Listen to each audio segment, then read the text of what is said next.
All right, so today I'm going to talk about the beginning of the Cold War in Latin America. The Cold War is the period following the Second World War wherein the world was basically divided into more or less two camps. Those that supported the United States in Western Europe, and those that supported the Soviet Union in Eastern Europe.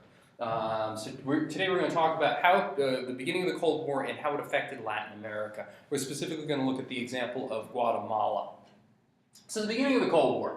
With the end of the Second World War, the relations between the United States and Latin America start to break down for several reasons. Number one, the good neighbor policy, which was enacted by FDR, you might have read about it, basically saying that they were going to try and act neighborly, stop intervening in Latin America, is terminated after the Second World War gets done with by President Truman.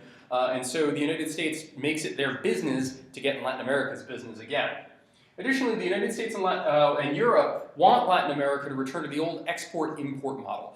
Latin America grows stuff, sells it, and then uses that money to import manufactured things.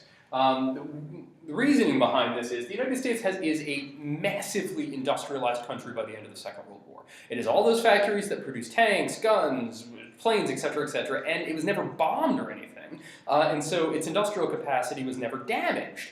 So they start flooding the world market with manufactured goods, and Latin American companies really can't compete.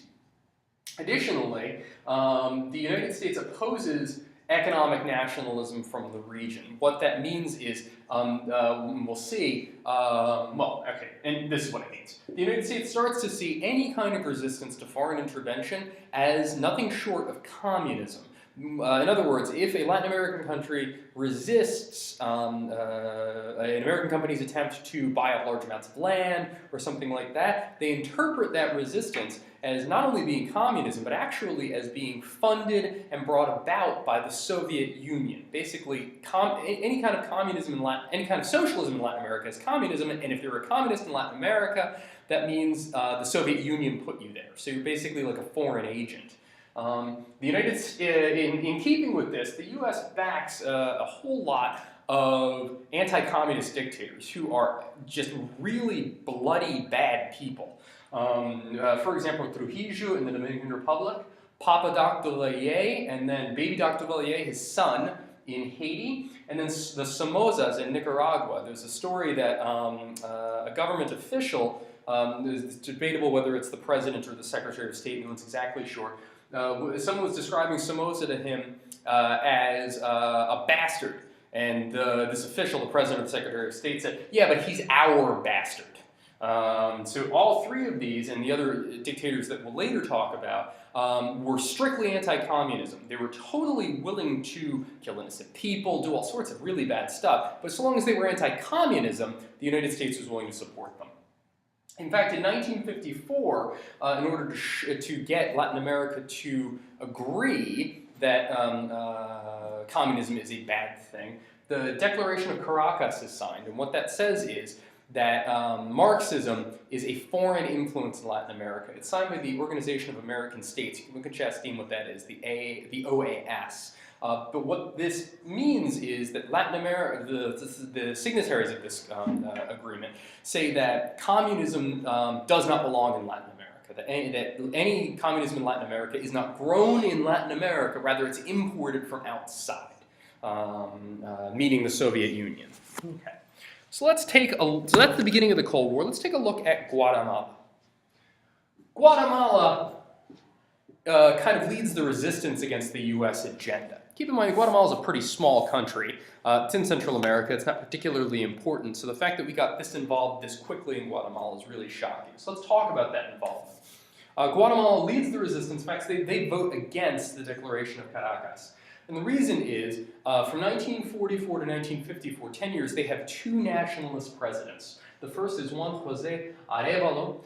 He expands the Guatemalan welfare state, increases labor regulations, all the sorts of things that we talk about when we talk about populism. He is one of those, he does those things. He also supports the general precepts of socialism, which the United States interprets as, that means he's a communist. You know, keep in mind there's a big difference between communists and socialists. Socialists believe that there's a role in that government should play in protecting all of its citizens. Communists believe in the inevitable elimination of private property by the creation of a society that is entirely run by the workers. Socialism is a small part of communism. Communism is not necessarily a part of socialism. Canada, Great Britain, the Netherlands, France, all of these are currently socialist countries, and none of them are communist countries. But during the Cold War, the United States perceives any sort of socialism as being communist. The second president was Jacobo Arbenz. He's a nationalist who ends up taking away some of the land from the United Fruit Company. The United Fruit Company was this massive conglomerate of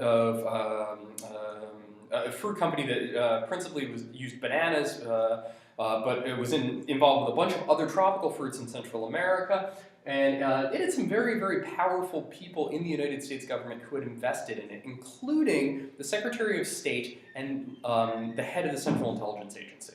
Both of them had invested in United Fruit. So messing with United Fruit seriously messes with some very powerful people in the U.S. So Arbenz takes away some of their property.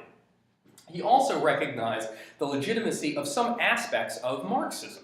So he was kind of sort of a communist, not exactly. Some aspects of it he agreed with, which obviously is totally unacceptable to the U.S. Additionally, a lot of the people who supported him were communists. Members of the Guatemalan Communist Party, avowed communists, people who directly believed in communism. So the United States sees this, and they perceive a real serious problem. Additionally, Arbenz, the Guatemalan army, is an extremely conservative organization.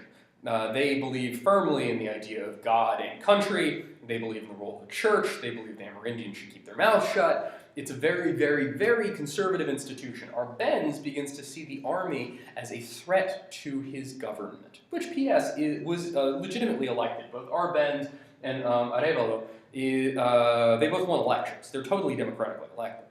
So Arbenz, in order to kind of counterbalance the army, he creates what's called a people's militia. Kind of like arming his supporters and forming them into these kind of paramilitary units. In order to get weapons for this people's militia, he buys them from Czechoslovakia, which is now under the control, the sway of the Soviet Union. Czechoslovakia is a communist republic. And so the United States sees Guatemala receiving weapons from Czechoslovakia and thinks that's it. What's happening is the Soviet Union is making an attempt to basically establish a satellite state in Central America, establish a communist, Soviet-controlled state, the Soviet Union, which we now call Russia, the Soviet-controlled state in Central America. So the Central Intelligence Agency, the CIA, goes down to Honduras, gets some people together who don't like the Arbenz government, trains these people in Honduras, and they invade Guatemala. The United States funds, trains, and equips a rebel army to take down a democratically elected government whose political views they don't like. The army, seeing that these rebels are coming over and understanding, the CIA lets the army know, hey, P.S., this is us. These aren't just a bunch of rebels. These are the United States' rebels. The army says, great, no problem, and they take Arbenz prisoner. And so this ends the Arbenz government, which is inherently undemocratic. The problem also is that the military regime, once they take Arbenz prisoner, they go through Guatemalan society, they find communists or anyone suspected of being a communist, they lock them up, sometimes they're tortured, sometimes they're executed. The military tries to purge Guatemala of the communist influence. And when people, and sometimes there are legitimate communists, and other times they're just people who don't necessarily think that the army should be in charge, it's enough to get you killed in Guatemala. So again, keep in mind, all of that is totally, literally supported with money and training by the United States. Obviously, all of this leaves a very bad taste in the mouths of most Latin Americans, looking at a sovereign country being totally screwed with by the United States. And in fact, in Guatemala, there is an Argentine doctor named Ernesto Guevara, whom we'll talk about in the Cuban Revolution in the next lecture. He becomes known as Che Guevara. He is basically Fidel Castro's right-hand man. He ends up in Mexico City where he finds Castro and is really turned on to communism by seeing what happens in Guatemala, hates the US from then on, and he plays a very important role in the communist revolution in Cuba, which will happen later. Okay, big ideas. We've got two here. The first is the return of the Cold War marks the return of foreign intervention in Latin America. Once the Great Depression happens, foreign intervention starts to really shrink because the assets of countries like the US and the countries in Europe, they are totally drained. Latin America gets to be by itself for a little while. But with the end of the Second World War and the beginning of the Cold War, the idea is if you are not with us, you are against us. If you are not pro-United States, you are therefore pro-Soviet Union, and that sort of thing is seen as totally unacceptable. And the United States will do whatever it has to do to get rid of governments that they perceive as pro-Soviet Union. It could even be argued that this is a return to neo-colonialism. Well, it should be argued that this is a return to neo-colonialism because the United States is fighting proxy wars to bring down democratically elected governments. This is colonialism.